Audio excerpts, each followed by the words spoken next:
The Bishop by Anton Pavlovich Chekhov. It was on the eve of Palm Sunday vespers were being sung in the Staro-Petrovsky convent. The hour was nearly 10 when the palm leaves were distributed, and the little shrine lamps were growing dim. Their wicks had burnt low, and a soft haze hung in the chapel as the worshippers surged forward in the twilight like the waves of the sea. It seemed to His Reverence Peter, who had been feeling ill for 3 days, that the people who came to him for palm leaves all looked alike, and men or women, old or young, all had the same expression in their eyes. He could not see the doors through the haze. The endless procession rolled toward him, and seemed as if it must go on rolling forever. A choir of women's voices was singing, and a nun was reading the canon. How hot and close the air was, and how long the prayers! His Reverence was tired, his dry, parching breath was coming quickly and painfully, his shoulders were aching, and his legs were trembling. The occasional cries of an idiot in the gallery annoyed him. And now, as a climax, His Reverence saw, as in a delirium, his own mother, whom he had not seen for 9 years, coming toward him in the crowd. She, or an old woman exactly like her, took a palm leaf from his hands and moved away, looking at him all the while with a glad, sweet smile, until she was lost in the crowd, and for some reason the tears began to course down his cheeks. His heart was happy and peaceful, but his eyes were fixed on a distant part of the chapel, where the prayers were being read, and where no human being could be distinguished among the shadows. The tears glistened on his cheeks and beard. Then someone who was standing near him began to weep too, and then another, until little by little the chapel was filled with a low sound of weeping. Then the convent choir began to sing, the weeping stopped, and everything went on as before. Soon afterward the service ended. The fine, jubilant notes of the heavy chapel bells were throbbing through the moonlit garden, as the bishop stepped into his coach and drove away. The white walls, the crosses on the graves, the silvery birches, and the faraway moon hanging directly over the monastery, all seemed to be living a life of their own, incomprehensible, but very near to mankind. It was early in April, and a chilly night had succeeded a warm spring day. A light frost was falling, but the breath of spring could be felt in the soft, cool air. The road from the monastery was sandy. The horses were obliged to proceed at a walk, and bathed in the bright, tranquil moonlight, a stream of pilgrims was crawling along on either side of the coach. All were thoughtful, no one spoke. Everything around them, the trees, the sky, and even the moon, looked so young and intimate and friendly that they were reluctant to break the spell which they hoped might last forever. Finally, the coach entered the city and rolled down the main street. All the stores were closed, but that of Arakin, the millionaire merchant, he was trying his electric lights for the first time, and they were flashing so violently that a crowd had collected in front of the store.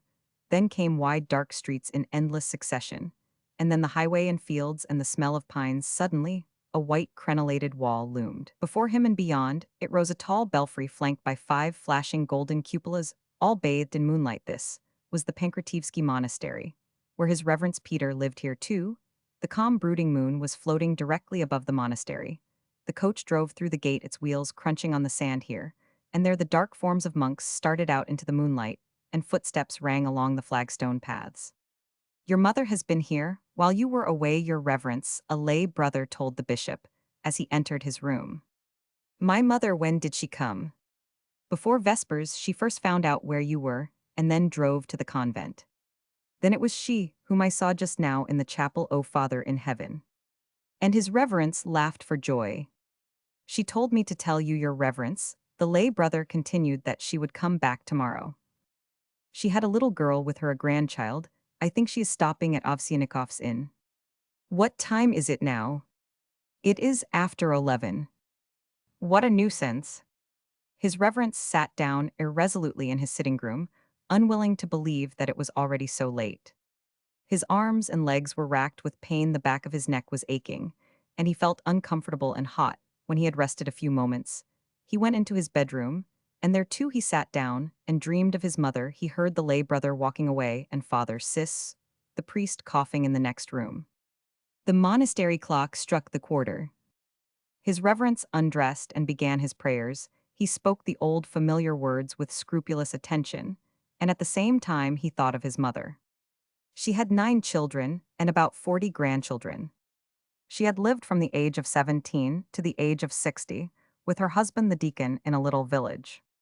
His Reverence remembered her from the days of his earliest childhood, and how he had loved her, oh, that dear, precious, unforgettable childhood of his. Why did those years that had vanished forever seem so much brighter and richer and gayer than they really had been how tender and kind his mother had been. When he was ill in his childhood and youth, his prayers mingled with the memories that burned ever brighter and brighter in his heart like a flame. But they did not hinder his thoughts of his mother. When he had prayed, he lay down, and as soon as he found himself in the dark, there rose before his eyes the vision of his dead father, his mother, and Lyasopoli, his native village. The creaking of wagon wheels, the bleating of sheep, the sound of church bells. On a clear summer morning, how pleasant it was to think of these things. He remembered Father Simeon, the old priest at Lyasopoli, a kind, gentle, good-natured old man. He himself had been small, and the priest's son had been a huge, strapping novice with a terrible bass voice. He remembered how this young priest had scolded the cook once, and had shouted, "Ah, you shees of Jehovah," and Father Simeon had said nothing, and had only been mortified because he could not for the life of him remember reading of an ass of that name in the Bible. Father Simeon had been succeeded by Father Demian, a hard drinker, who sometimes even went so far as to see green snakes. He had actually borne the nickname of Demian, the snake-seer in the village. Matvey Nikolaich had been the schoolmaster, a kind, intelligent man, but a hard drinker too. He never thrashed his scholars. But for some reason, he kept a little bundle of birch twigs hanging on his wall under which was a tablet bearing the absolutely unintelligible inscription, Bichala Kinderbal Samica Secuta. He had had a woolly black dog whom he called Syntax. The bishop laughed. 8 miles from Lyasopoli lay the village of Obnino, possessing a miraculous icon. A procession started from Obnino every summer bearing the wonderworking icon, and making the round of all the neighboring villages. The church bells would ring all day long, first in one village, then in another. And to little Paul, his reverence was called Little Paul. Then the air itself seemed tremulous with rapture, barefoot, hatless, and infinitely happy. He followed the icon with a naive smile on his lips and naive faith in his heart. Until the age of 15, little Paul had been so slow at his lessons that his parents had even thought of taking him out of the ecclesiastical school and putting him to work in the village store. The bishop turned over so as to break the train of his thoughts and tried to go to sleep. "My mother has come," he remembered, and laughed. The moon was shining in through the window, and the floor was lit by its rays, while he lay in shadow. A cricket was chirping. Father Sis was snoring in the next room, and there was a forlorn, friendless, even a vagrant note in the old man's cadences. Sis had once been the steward of a diocesan bishop, and was known as Father Former Steward. He was 70 years old, and lived sometimes in a monastery 16 miles away, sometimes in the city, sometimes. Wherever he happened to be 3 days ago, he had turned up at the Pankratevsky monastery, and the bishop had kept him here in order to discuss with him at his leisure the affairs of the monastery. The bell for matins rang at 1:30. Father Sis coughed, growled something, and got up. "Father Sis," called the bishop. Sis came in dressed in a white cassock, carrying a candle in his hand. "I can't go to sleep," his reverence said. "I must be Roman 99. I don't know what the matter is. I have fever." "You have caught cold, your lordship. I must rub you with tallow." Father Sis stood looking at him for a while, and yawned. "Ah, the Lord have mercy on us. Irakan has electricity in his store. Now I hate it," he continued.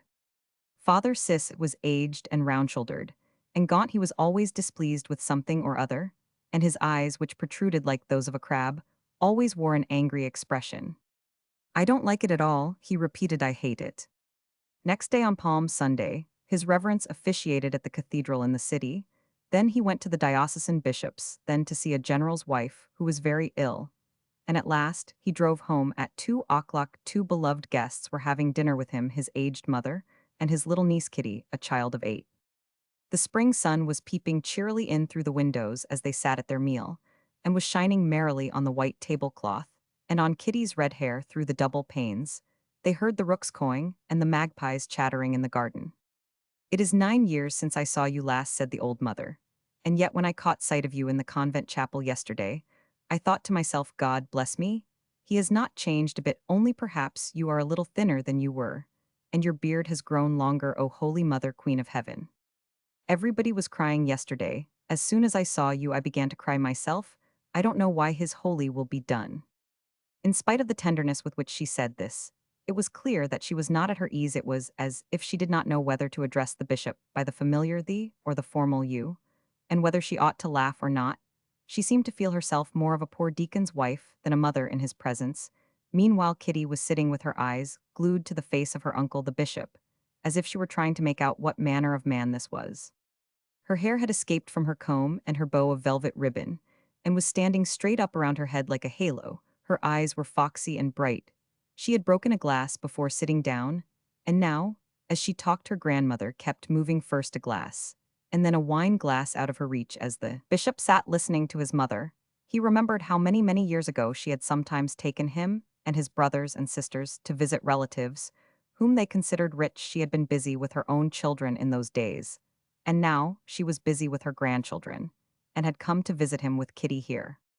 Your sister Varenka has 4 children, she was telling him. Kitty is the oldest. God knows why her father fell ill and died 3 days before Assumption. So my Varenka has been thrown out into the cold world. And how is my brother Nicanor? The bishop asked. He is well, thank the Lord, he is pretty well, praise be to God, but his son Nicolasha wouldn't go into the church, and is at college instead learning to be a doctor. He thinks it is best, but who knows? However, God's will be done. Nicolasha cuts up dead people, said Kitty, spilling some water into her lap. Sit still, child, her grandmother said quietly, taking the glass out of her hands. How long it is since we have seen one another, exclaimed his reverence, tenderly stroking his mother's shoulder and hand. I missed you when I was abroad, I missed you dreadfully. Thank you very much. I used to sit by my window in the evening, listening to the band playing and feeling lonely and forlorn.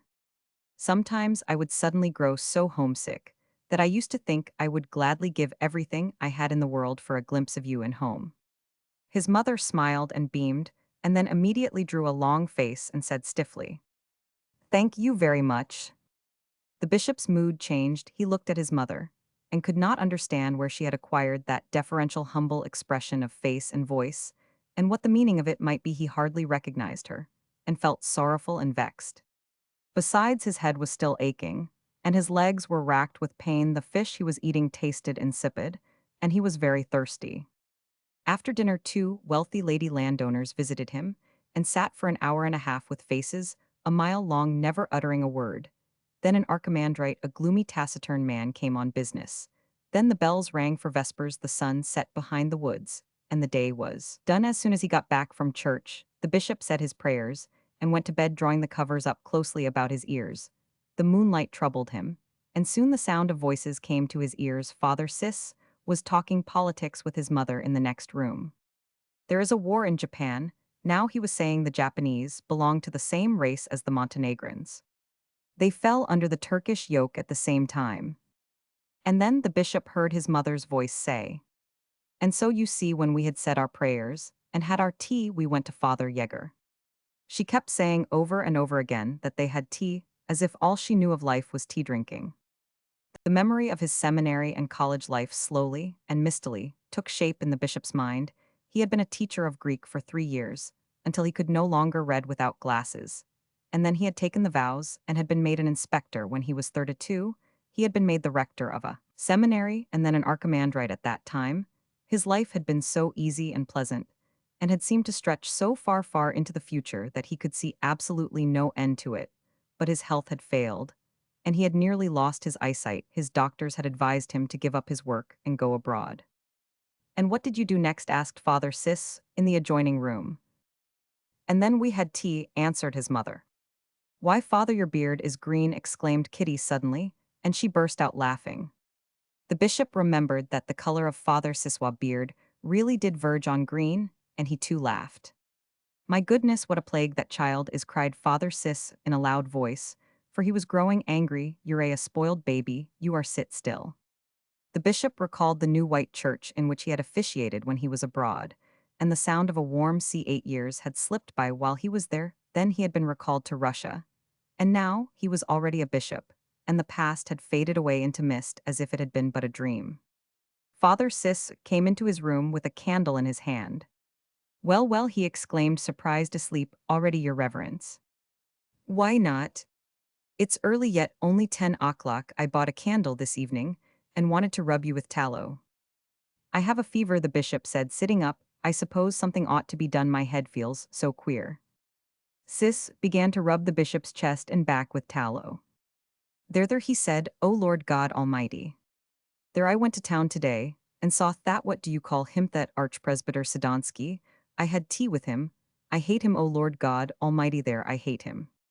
The diocesan bishop was very old and very fat, and had been ill in bed with gout for a month, so his Reverence Peter had been visiting him almost every day, and had received his suppliants for him, and now that he was ill, he was appalled to think of the futilities and trifles they asked for, and wept over he felt annoyed at their ignorance and cowardice. The very number of all those useless trivialities oppressed him, and he felt as if he could understand the diocesan bishop, who had written lessons in free will when he was young, and now seemed so absorbed in details that the memory of everything else, even of God, had forsaken him. Peter must have grown out of touch with Russian life while he was abroad, for it was hard for him to grow used to it now.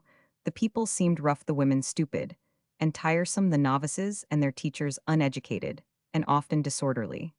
And then the documents that passed through his hands by the hundreds of thousands, the provosts gave all the priests in the diocese, young and old, and their wives and children, marks for good behavior, and he was obliged to talk about all this and read about it, and write serious articles on it. His reverence never had a moment which he could call his own. All day his nerves were on edge, and he only grew calm when he found himself in church. He could not grow accustomed to the terror which he involuntarily inspired in every breast, in spite of his quiet and modest ways. Every one in the district seemed to shrivel and quake and apologize as soon as he looked at them. Every one trembled in his presence. Even the old archpresbyters fell down at his feet. And not long ago, one suppliant, the old wife of a village priest, had been prevented by terror from uttering a word, and had gone away without asking for anything. And he who had never been able to say a harsh word in his sermons, and who never blamed people because he pitied them, so would grow exasperated with these suppliants and hurl their petitions to the ground. Not a soul had spoken sincerely and naturally to him. Since he had been here, even his old mother had changed. Yes, she had changed very much. Why did she talk so freely to Sis, when all the while she was so serious and ill at ease with him, her own son? It was not like her at all. The only person who behaved naturally in his presence, and who said whatever came into his head, was old man Sis, who had lived with bishops all his life, and had outlasted 11 of them, and therefore his reverence felt at ease with Sis, even though he was without doubt a rough and quarrelsome person. After morning prayers on Tuesday, the bishop received his suppliants and lost his temper with them. He felt ill as usual and longed to go to bed, but he had hardly entered his room before he was told that the young merchant Irakin, a benefactor of the monastery, had called on very important business. The bishop was obliged to receive him. Irakin stayed about an hour talking in a very loud voice, and it was hard to understand what he was trying to say. After he had gone, there came an abbess from a distant convent, and by the time she had gone, the bells were tolling for vespers. It was time for the bishop to go to church. The monks sang melodiously and rapturously that evening. A young black-bearded priest officiated. His reverence listened as they sang of the bridegroom, and of the chamber swept and garnished, and felt neither repentance nor sorrow, but only a deep peace of mind. He sat by the altar where the shadows were deepest, and was swept in imagination back into the days of his childhood and youth, when he had first heard these words sung. The tears trickled down his cheeks, and he meditated on how he had attained everything in life that it was possible for a man in his position to attain. His faith was unsullied, and yet all was not clear to him. Something was lacking, and he did not want to die. It still seemed to him that he was leaving unfound the most important thing of all, something of which he had dimly dreamed in the past, hopes that had thrilled his heart as a child, a schoolboy, and a traveler in foreign lands, troubled him still. How beautifully they are singing today, he thought. Oh, how beautifully. On Thursday he held a service in the cathedral. It was the festival of the washing of feet. When the service was over, and the people had gone to their several homes, the sun was shining brightly and cheerily, and the air was warm. The gutters were streaming with bubbling water, and the tender songs of larks came floating in from the fields beyond the city, bringing peace to his heart. The trees were already awake, and over them brooded the blue, unfathomable sky. His reverence went to bed as soon as he reached home, and told the lay brother to close his shutters. The room grew dark. Oh, how tired he was! As on the day before, the sound of voices and the tinkling of glasses came to him from the next room. His mother was gaily recounting some tale to Father Sis, with many a quaint word and saying, and the old man was listening gloomily and answering in a gruff voice, "Well, I never did." They indeed, what do you think of that? And once more the bishop felt annoyed, and then hurt that the old lady should be so natural and simple with strangers, and so silent and awkward with her own son. It even seemed to him that she always tried to find some pretext for standing in his presence, as if she felt uneasy sitting down, and his father, if he had been alive, he would probably not have been able to utter a word when the bishop was there. Something in the next room fell to the floor with a crash. Kitty had evidently broken a cup or a saucer, for Father Sis suddenly snorted and cried angrily. What a terrible plague this child is, merciful heavens, no one could keep her supplied with china. Then silence fell. When he opened his eyes again, the bishop saw Kitty standing by his bedside, staring at him, her red hair standing up around her head like a halo as usual. "Is that you, Kitty?" he asked. "Who is that opening and shutting doors down there?" "I don't hear anything." He stroked her head. "So your cousin Nicolasha cuts up dead people, does he?" asked after a pause. "Yes, he is learning to." "Is he nice?" "Yes, very, only he drinks a lot." "What did your father die of?" "Papa grew weaker and thinner and thinner. And then came his sore throat, and I was ill too, and so was my brother Fedia. We all had sore throats. Papa died, uncle, but we got well." Her chin quivered, her eyes filled with tears. "Oh, your reverence," she cried in a shrill voice, beginning to weep bitterly. "Dear uncle, mother, and all of us are so unhappy. Do give us a little money. Help us, uncle darling." He also shed tears, and for a moment could not speak for emotion. He stroked her hair and touched her shoulder and said, all right, little child, wait until Easter comes, then we will talk about it. I'll help you." His mother came quietly and timidly into the room and said a prayer before the icon. When she saw that he was awake, she asked, "Would you like a little soup?" "No, thanks," he answered. "I am not hungry." "I don't believe you are well. I can see that you are not well. You really must fall ill. You have to be on your feet all day long. My goodness. It makes one tired to see you. Never mind, Easter is no longer over the hills and far away. When Easter comes, you will rest. God will give us time for a little talk then. But now, I'm not going to worry you any more with my silly chatter. Come, Kitty. Let his lordship have another 40 winks." And the bishop remembered that, when he was a boy, she had used exactly the same half-playful, half-respectful tone to all high dignitaries of the church. Only by her strangely tender eyes, and by the anxious look which she gave him as she left the room, could anyone have guessed that she was his mother. He shut his eyes, and seemed to be asleep. But he heard the clock strike twice and Father Sis, coughing next door. His mother came in again, and looked shyly at him. Suddenly, there came a bang, and a door slammed. A vehicle of some kind drove up to the front steps. The lay brother came into the bishop's room and called, "Your reverence." "What is it?" "Here is the coach. It is time to go to our Lord's Passion." "What time is it?" "8:15. The bishop dressed and drove to the cathedral. He had to stand motionless in the center of the church, while the 12 Gospels were being read, and the first and longest and most beautiful of them, all he read himself. A strong, valiant mood took hold of him.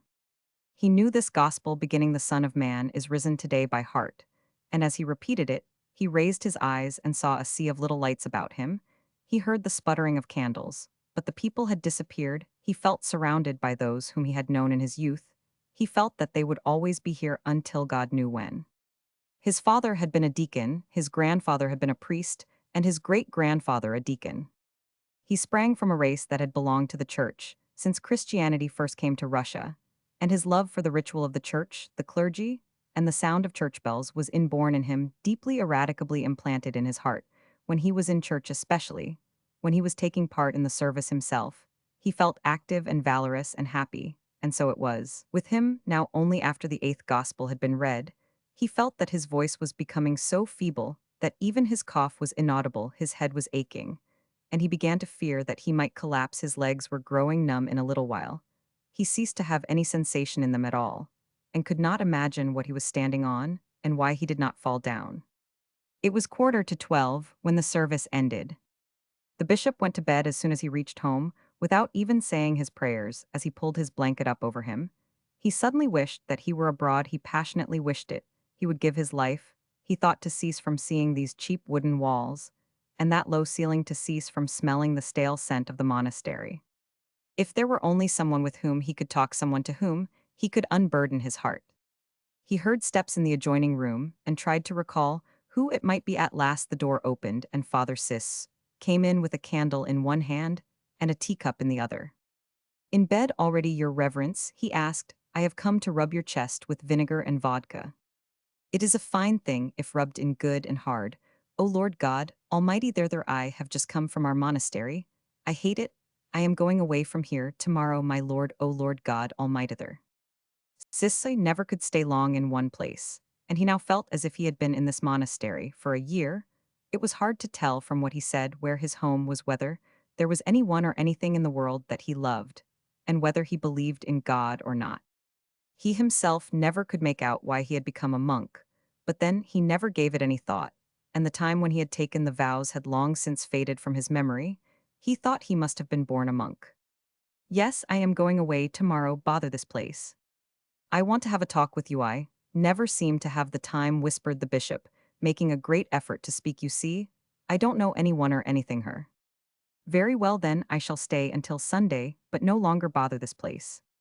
What sort of a bishop am I? His reverence went on in a faint voice. I ought to have been a village priest, or a deacon, or a plain monk. All this is choking, mate, is choking me. What's that, O Lord God Almighty? There, go to sleep now, your reverence. What do you mean? What's all this you are saying? Good night. All night long the bishop lay awake, and in the morning he grew very Roman. 99. The lay brother took fright and ran first to the archimandrite, and then for the monastery doctor, who lived in the city. The doctor, a stout elderly man with a long gray beard, looked intently at his reverence, shook his head, knit his brows, and finally said, "Ill tell you, what your reverence, you have typhoid." The bishop grew very thin and pale in the next hour. His eyes grew larger, his face became covered with wrinkles, and he looked quite small and old. He felt as if he were the thinnest, weakest, puniest man in the whole world, and as if everything that had occurred before this had been left far, far behind and would never happen again. How glad I am of that, he thought. Oh, how glad. His aged mother came into the room when she saw his wrinkled face and his great eyes. She was seized with fear, and falling down on her knees by his bedside, she began kissing his face, his shoulders, and his hands. He seemed to her to be the thinnest, weakest, puniest man in the world, and she forgot that he was a bishop, and kissed him as if he had been a little child, whom she dearly, dearly loved. Little Paul, my dearie, she cried, my little son, why do you look like this, little Paul? Oh, answer me. Kitty, pale and severe, stood near them, and could not understand what was the matter with her uncle, and why Granny wore such a look of suffering on her face, and spoke such heartrending words. And he was speechless and knew nothing of what was going on around him. He was dreaming that he was an ordinary man, once more striding swiftly and merrily through the open country, a staff in his hand, bathed in sunshine, with the wide sky above him, as free as a bird to go wherever his fancy led him. My little son, my little Paul, answer me, begged his mother. Don't bother his lordship, said Sis. Let him sleep. What's the matter? 3 doctors came, consulted together, and drove away. The day seemed long, incredibly long. And then came the long, long night. Just before dawn on Saturday morning, the lay brother went to the old mother, who was lying on a sofa in the sitting room, and asked her to come into the bedroom. His reverence had gone to eternal peace. Next day was Easter. There were 42 churches in the city and 2 monasteries, and the deep, joyous notes of their bells pealed out over the town from morning until night. The birds were caroling, the bright sun was shining, the big marketplace was full of noise. Barrel organs were droning, concertinas were squealing, and drunken voices were ringing through the air. Trotting races were held in the main street. That afternoon, in a word, all was merry and gay as had been the year before, and as doubtless it would be the year to come. A month later, a new bishop was appointed, and everyone forgot his reverence Peter. Only the dead man's mother, who is living now in a little country town with her son the deacon, when she goes out at sunset to meet her cow and joins the other women on the way, tells them about her children and grandchildren and her boy who became a bishop. And when she mentions him, she looks at them shyly, for she is afraid they will not believe her. And as a matter of fact, not all of them do. Under the Roof of the Jungle, a book of animal life in the Guyana wilds, written and illustrated by Charles Livingston Bull, with 60 full-page plates drawn from life by the author. The Kindred of the Wild, a book of animal life, by Charles G. Roman 500 Roberts, Professor of Literature, Toronto University, late Deputy Keeper of Woods and Forests, Canada, with many illustrations by Charles Livingston Bull. The Watchers of the Trails, a book of animal life, by Charles G. Roman 500 Roberts, with 48 illustrations by Charles Livingston Bull. The Story of Red Fox, a biography, by Charles G. Roman 500 Roberts, illustrated by Charles Livingston Bull. The Haunters of the Silences, A Book of Wild Nature, by Charles G. Roman 500 Roberts, illustrated by Charles Livingston Bull. Art the Library of Embracing Painting, Sculpture, Architecture, etc., edited by Mrs. S. Arthur Strong Roman 100 Roman 500 extra cloth, with lettering and design in gold, large CR, 8 vo 734, in 534, in gilt top headband 5s, net a volume inland postage 5D. Art the Popular Library of Pocket Volumes of Biographical and Critical Value on the Great Painters, with very many reproductions of the artists' works. Each volume averages 200 pages 16 mo with, from 40 to 50 illustrations. To be had in different styles of binding boards, gilt ones, net green canvas and red cloth gilt 2s, net limp lambskin, red and green 2s, 6D net. Several titles can also be had in the popular Persian yap binding in box 2s, 6D net each. Emilung Walther and Holtzinger, Heinrich, The Museums and Ruins of Rome, a guidebook, edited by Mrs. S. Arthur Strong Roman 100 Roman 500, with 264 illustrations, and map and plans 2 vols new and cheaper reissue, FCAP, 8 vo 5s net. Burns, Rev. J. Sermons in Art by the Great Masters, cloth gilt, photogravure frontispiece, and many illustrations, CR 8 vo 6s, or bound in parchment 5s net. The Christ Face in Art with 60 illustrations in tint, CR 8 vo cloth gilt 6s, or bound in parchment 5s net. Bussy Dorothy, Eugene, Delacroix, A Critical Appreciation, with 26 illustrations new and cheaper reissue, CR 8 vo 2s 6D net. Carati Giulio, A History of Art English edition, edited by Mrs. S. Arthur Strong Roman 100 Roman 500, in 4 volumes, with very numerous illustrations in each volume, small CR 8 vo 5s net each volume. Loewy Emanuel, The Rendering of Nature in Early Greek Art, with 30 illustrations, CR 8 vo 5s net. Mockler Camille August Rodin, with very many illustrations and photogravure frontispiece, small 4 to new, and cheaper reissue 7/6D net. Quigley J. Leandro, Ramon Garrido, His Life and Art, with 26 illustrations, SQCR 8 vo 5s net. Archer William and Barker H. Granville, A National Theatre Schemes and Estimates by William Archer and H. Granville Barker, CR 4 to 5s net. Aspinall Algernon E. The Pocket Guide to the West Indies, a new and revised edition with maps, very fully illustrated, FCAP 8 vo 5s net. West Indian Tales of Old, illustrated, CR 8 vo 5s net. Austin Sarah, The Story Without an End, from the German of Karov, illustrated by Frank Roman 100 pape. 8 illustrations in color, large CR 8 vo designed end papers, cloth gilt top in box 5s net. Illustrated by Paul Henry 8 vo 160 net. Belloc Hilaire vs. Large CR 8 vo 2nd edition 5s net. And BTB The Bad Child's Book of Beasts, new edition 25,000 SQ 4 to 1s net. And BTB More Beasts for Worse Children, new edition SQ 4 to 1s net. Born George Change, In the Village, A Study of the Village of Today, CR 8 vo 5s net.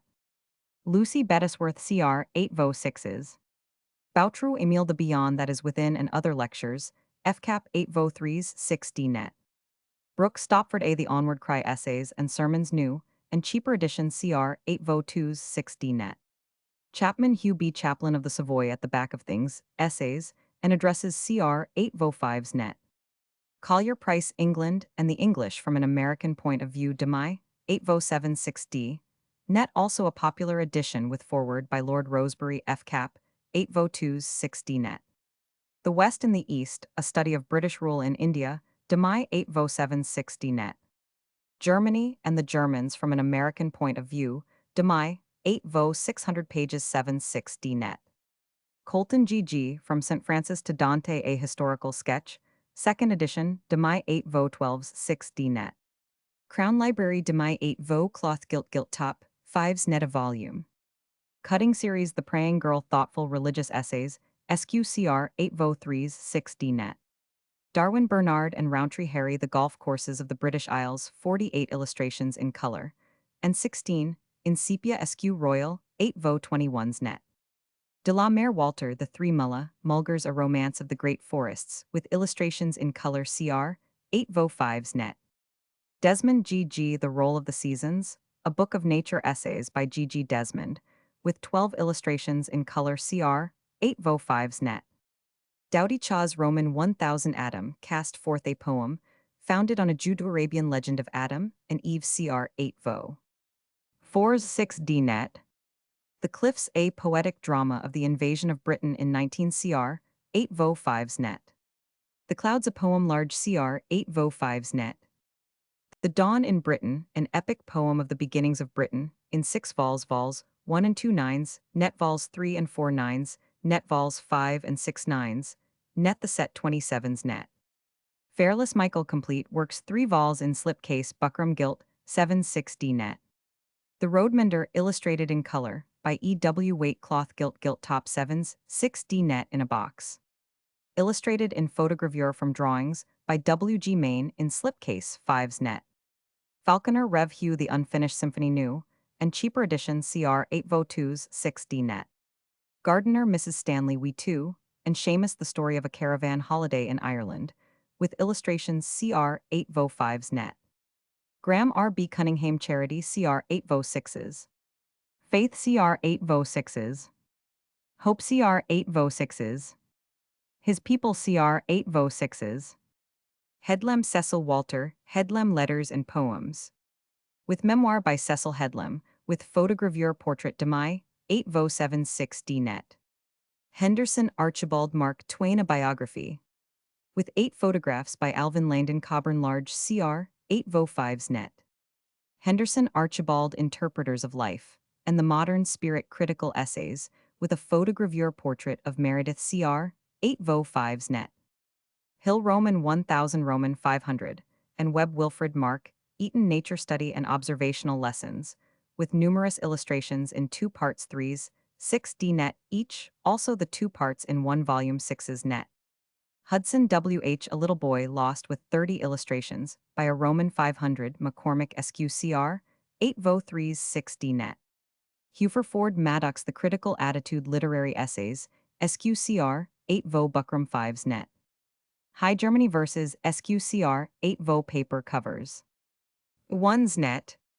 Hughes Rev G Conscience and Criticism with Foreword, by the Bishop of Winchester New and Cheaper Edition, CR, 8 vo 2s 6d net.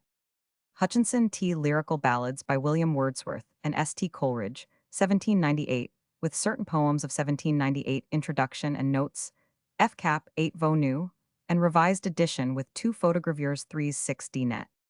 Huxley Henrietta poems concluding with those of Thomas Henry Huxley, F. Cap. 8 vo art canvas. 3s 6d net. Jefferies Richard The Story of My Heart by Richard Jefferies, a new edition, reset with 8 illustrations from oil paintings, by Edward W. Waite de Mai 8 vo the pictures mounted with frames and plate marks. Designed cover cloth gilt top headband in box. 7s 6d net. Joubert Joseph Joubert A Selection from His Thoughts. Translated by Catherine Littleton, with a preface by Mrs. Humphrey Ward new edition, in a slipcase, large CR, 8 vo 5s net. Kropotkin Prince Ideals and Realities in Russian Literature Critical Essays, by Prince Kropotkin de Mai, 8 vo 7 6d net. Langlois Ch. Roman 5 and Sainobos Ch. An Introduction to the Study of History, new edition 5s net. Lawrence Roman 500 H. Love Poems and Others, CR 8 vo 5s net. Le Gallion, Richard Odes from the Divan of Hafiz. Freely rendered from literal translations, large SQ 8 vo in slipcase, 7 6d net. Letheby W.R. Westminster Abbey and the King's Craftsman. With 125 illustrations, photogravure frontispiece, and many drawings and diagrams, Royal 8 vo 12s 6d net. Westminster Abbey as a Coronation Church, illustrated de Mai 8 vo 2s 6d net. Loveland J. Roman 500 E. The Romance of Nice, a descriptive account of Nice and its history, with illustrations de Mai 8 vo 6s net. Lytton the Hun Mrs. Neville Toy Dogs, and Their Ancestors, with 300 illustrations in color, colotype photogravure, and halftone 4 to 30s net. Mahaffey R. P. Francis Joseph, The First His Life and Times, by R. P. Mahaffey CR, 8 vo 2 60 net. Mahamd Mirza and Rice Roman 100 Spring Vale, and Hadajay Large SQ, 8 vo 5s net. Mancius Carl, A History of Theatrical Art in Ancient and Modern Times with Introduction by William Archer. In 6 volumes with illustrations from photographs, Royal 8 vo 10s, net each vol. Vol Roman 1 The Earliest Times, Vol Roman 2 Middle Ages and Renaissance. Vol Roman 3 Shakespeare and the English drama of his time, Vol Roman 4 Molière, and his time Vol Roman 5 Great Actors of the 18th Century, Vol Roman 6 in preparation.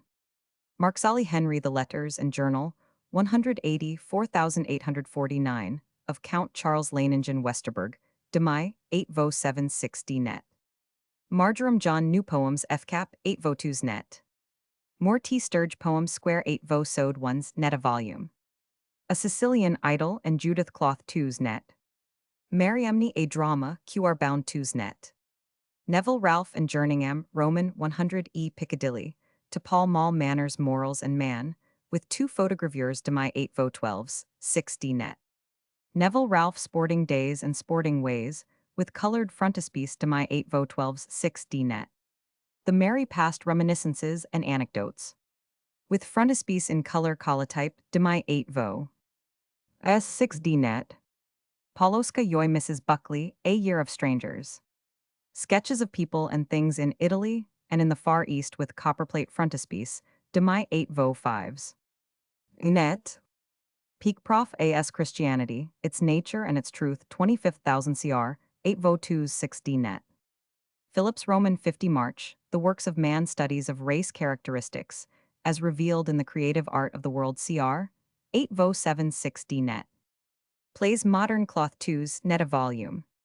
The following may also be had in paper covers price 160, net a volume. Plays by Bjornstjerne Bjornson, The Gauntlet Beyond Our Power, The New System, with an introduction and bibliography in 1 vol cr 8 vo 6s. 3 plays by Mrs. W.K. Clifford Hamilton's Second Marriage Thomas, and The Princess the Modern Way in 1 vol sq post 8 vo 6s.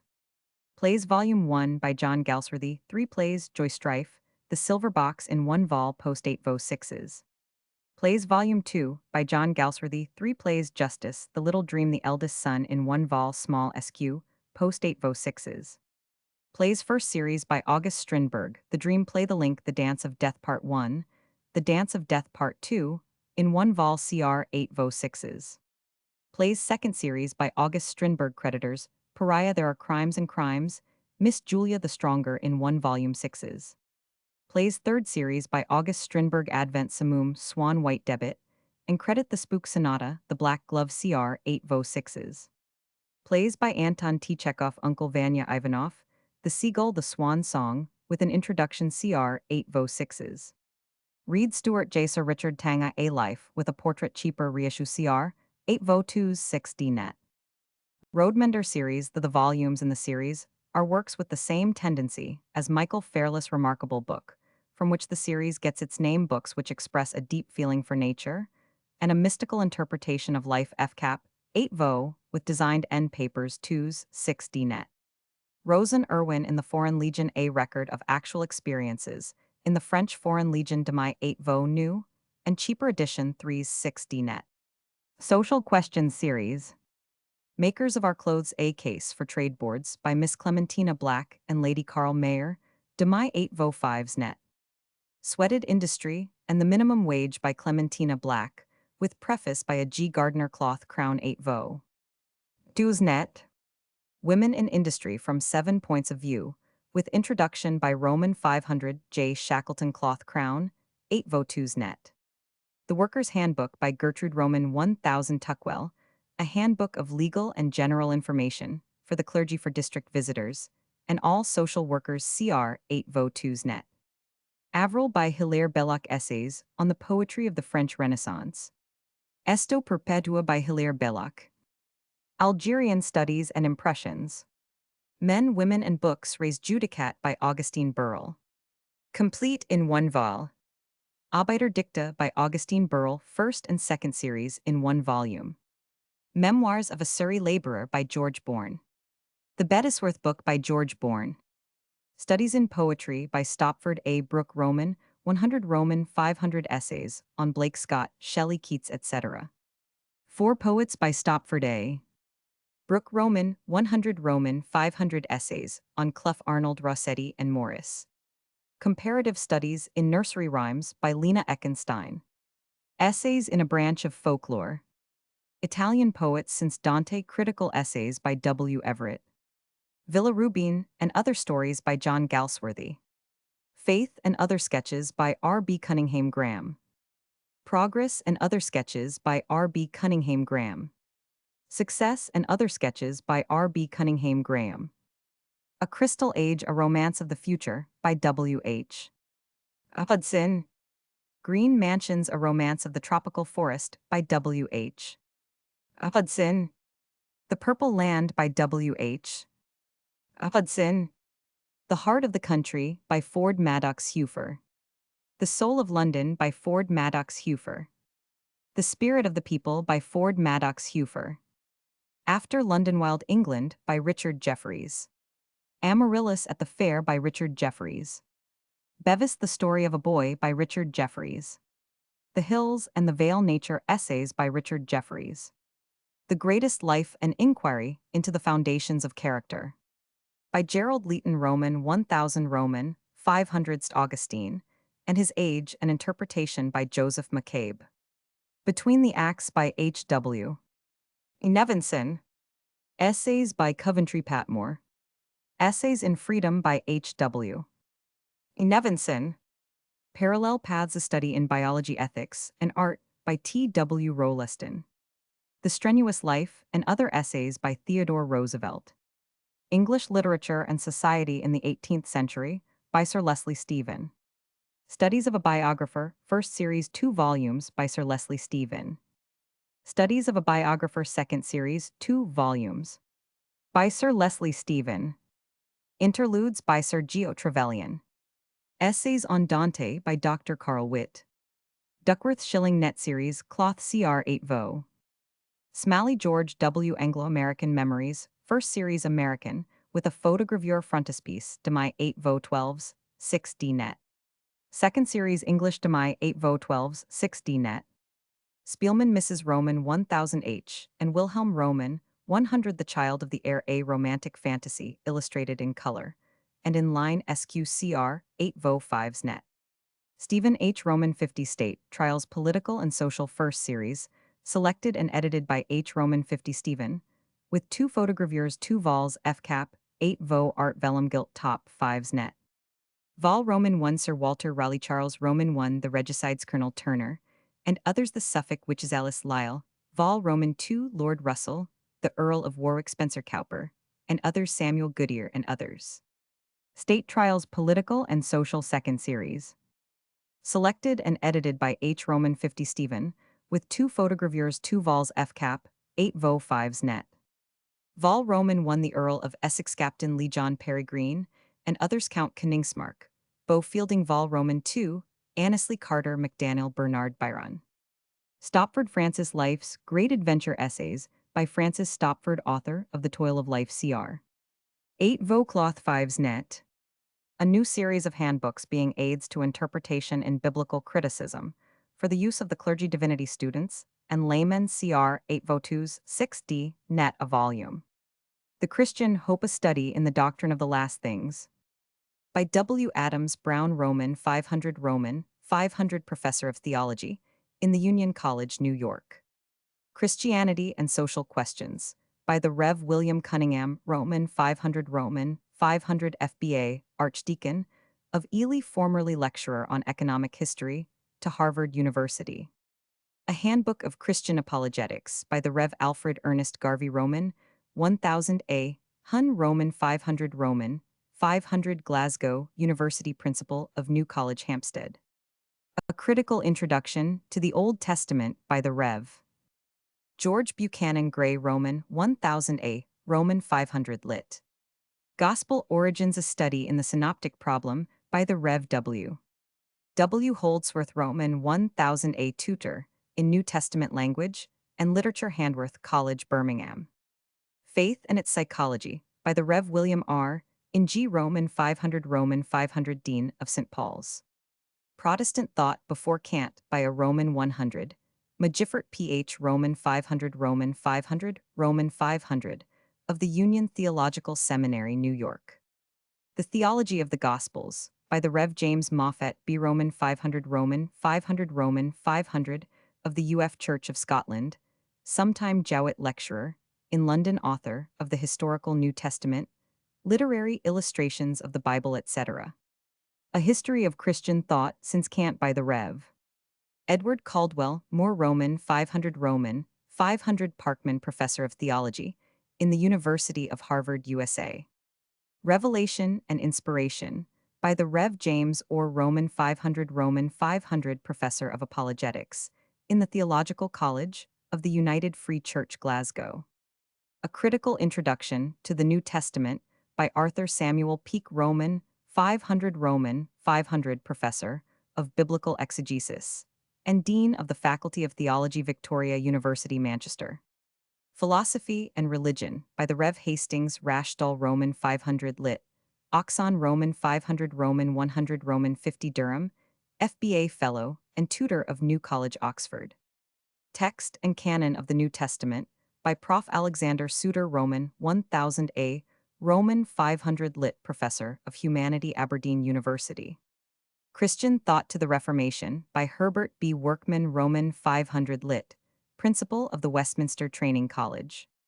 Tomlinson H. Roman 1000 The Sea and the Jungle, Personal Experiences in a Voyage to South America and Through the Amazon Forests, by H. Roman 1000 Tomlinson de my 8 vo.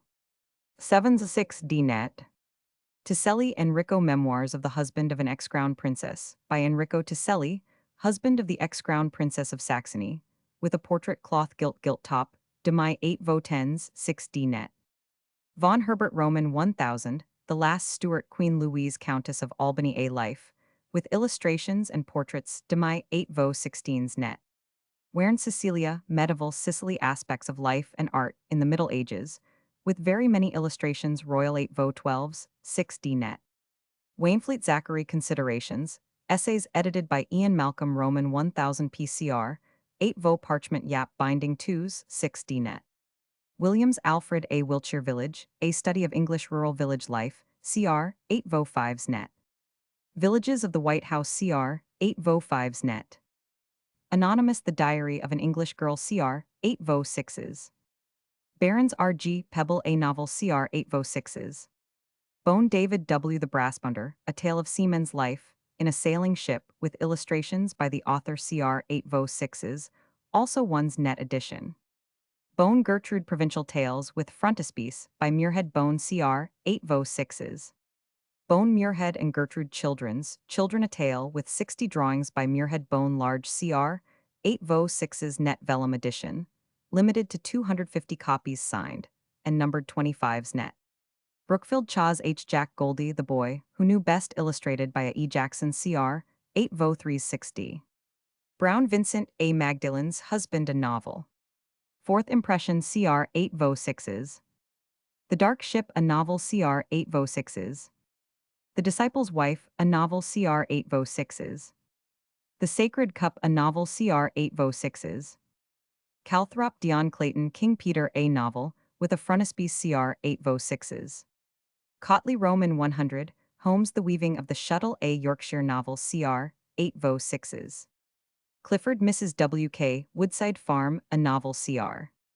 8 vo 6s. Connolly J.B. Wide Courses, Tales of the Sea, illustrated, CR, 8 vo 6s. Davies Ernest The Widow's Necklace, a Tale, CR, 8 vo 6s. Davies W.H. Beggar's Personal Experiences of Tramp Life, CR, 8 vo 6s. A Weak Woman, a Novel, CR, 8 vo 6s. The True Traveler, a Tramp's Experiences, CR. 8 vo 6s. Davis Richard Harding Once Upon a Time Stories. Illustrated, CR, 8 vo 6s. The Man Who Could Not Lose Stories, illustrated, CR, 8 vo 6s. The Red Cross Girl Stories, illustrated, CR, 8 vo 6s. De Silva A. Rainbow, Lights Letters Descriptive of American and Canadian Types, CR, 8 vo 6s. Dodge Janet Tony, Unregenerate, a Novel, CR, 8 vo 6s. Drake Morris, Racketale of the Sea, CR, 8 vo 6s, also one's Net edition. East H. Clayton, The Breath of the Desert, a novel of Egypt, cr. 8 vo 6s. Fed and Mrs. Romilly, The Spare Room and Extravaganza, cr. 8 vo 6s. Filippi Rossina, Bernardine, a novel, cr. 8 vo 6s. Fogazzaro Antonio, The Poet's Mystery, a novel, cr. 8 vo 6s. Forbes, Lady Helen, It's a Way They Have in the Army, a novel, cr. 8 vo 6s. The Bounty of the Gods, a novel. The Polar Star, a novel, cr. 8 vo 6s. Garnet, Mrs. R. S. Amer Vincent, A Romance of the Staffordshire Moorlands, cr. 8 vo 6s. Garshin W. The Signal and Other Stories, translated from the Russian. Glyn Elinor, Beyond the Rocks, a Love Story, cr. 8 vo 6s, also one's net edition. Halcyon, a novel, cr. 8 vo 6s. His Hour, a novel with a photogravure frontispiece, cr. 8 vo 6s, also one's net edition. The Vicissitudes of Evangeline with colored frontispiece, cr. 8 vo 6s, also an edition in paper, covers one's net. Reflections of Ambersine with colored frontispiece, cr. 8 vo 6s. 3 Weeks a Romance with colored frontispiece, cr. 8 vo 6s. The Visits of Elizabeth with photogravure frontispiece, cr. 8 vo 6s, also one's net edition. Glyn Elinor, Elizabeth Visits America, with a photogravure frontispiece, cr. 8 vo 6s. The Damsel and the Sage, a Woman's Whimsies, with a photogravure portrait, cr. 8 vo, in slipcase 5's net. Sayings of Grandmamma from the Writings of Elinor Glyn fcap 8 vo, with photogravure portrait Persian Yap 2's, 6d net, also in parchment 1's net. The Reason Why with frontispiece in color, cr. 8 vo 6s. The Contrast Stories. The Sequence, a novel with a frontispiece. Gorky Maxim, The Spy, a tale, by Maxim Gorky, cr. 8 vo 6s. 26 Men and a Girl Stories, cr. 8 vo. Cloth 2's net. Hater Adrian, The Profitable Imbroglio, a tale of mystery, cr. 8 vo 6s. Holmes Arthur H. Twinkle, a novel, cr. 8 vo 6s. Horlick Jitty, A String of Beads, a novel, illustrated in color, cr. 8 vo 6s. Jewels in Brass, a novel, cr. 8 vo 6s. Johnson Cecil Ross, The Trader, a Venture in New Guinea, a novel, cr. 8 vo 6s. Lawrence Roman 500 H. The Trespasser, a novel, cr. 8 vo 6s. Sons and Lovers, a novel, cr. 8 vo 6s. Lipset er Diety, The Story of an Irish Girl, cr. 8 vo 6s. McLagan Bridget, The Mistress of Kingdoms, a novel, cr. 8 vo 6s. Collision, an Anglo-Indian Tale, cr. 8 vo 6s. Maud Constance, Elizabeth Angelique Letitchu, a story, cr. 8 vo 6s. Maupassant Guide to Yvette, and Other Stories, translated by a GCR 8 vo 6s. Monkhouse Alan Dying, Fires, a novel, cr. 8 vo 6s. Napier Rosamond, The Faithful Failure, a novel of the open air, cr. 8 vo 6s. The Heart of a Gypsy, a novel, cr. 8 vo 6s. Nikto Vera, A Mere Woman, a novel of Russian society life, cr. 8 vo 6s. Poloska Yoy, Those That Dream, a novel of life in Rome today, cr. 8 vo 6s.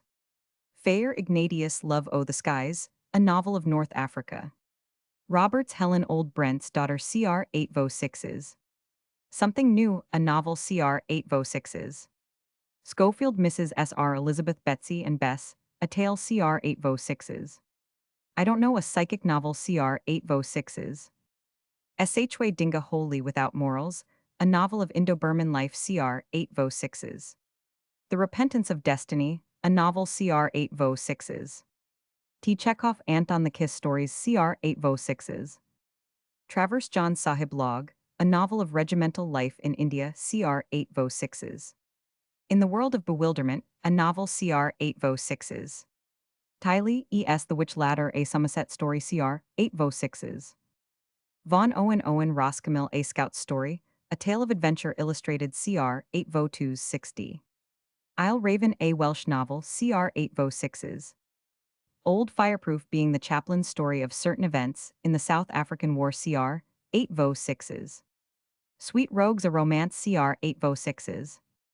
Duckworth's series of popular novels, 2's net. A general catalogue of publications. A colored prospectus of new illustrated children's books. A descriptive list of the reader's library. A descriptive list of the Library of Art and the Popular Library of Art. A descriptive list of the Crown Library. A descriptive list of the Saint series. A list of theological works. And full prospectuses of the Roadmender series and modern plays.